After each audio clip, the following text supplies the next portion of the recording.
I remember when we first met in Homes for Bible study in the spring of 1986. A year later, we actually started evening services.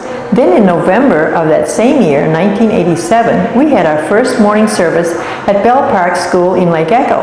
The following January, we welcomed our first pastor, Lindsay Taylor.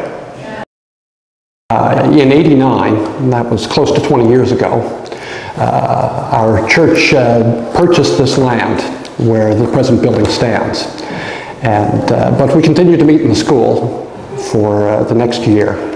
And in 1990, the congregation decided to build a building, a 30 by 50 bungalow with a full basement for the Sunday school.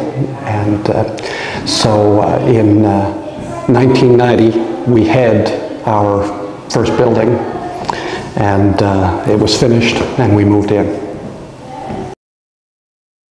At the end of 1991, Pastor Taylor decided to move on, and Pastor Jim Hicks answered the call to become our interim pastor for 6 months at a time.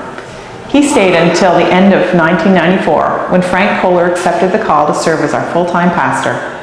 Overcrowding was becoming a serious problem, so in 1997 we went into our first building expansion. The current main foyer and other rooms were completed in 1998, and as a result we were better able to serve the Lord from this location. Pastor Jim and Evelyn Hicks were with us until the fall of 1997, when they felt the Lord's call to move on to St. Mary's, Ontario. The church grew from the original 25 individuals to a Sunday morning service of 120 people. But in 2004, an overcrowding issue became apparent. With that, the church felt the Lord's calling to begin to expand again. July 2006, we broke ground for the new facility. God had to split a huge rock to help us. We ran 2 miles of heating pipes so we could heat the building. And when our 1-week quick build, we had friends from all across the country, old friends and new friends. We had an amazing amount of work done in a very short period of time.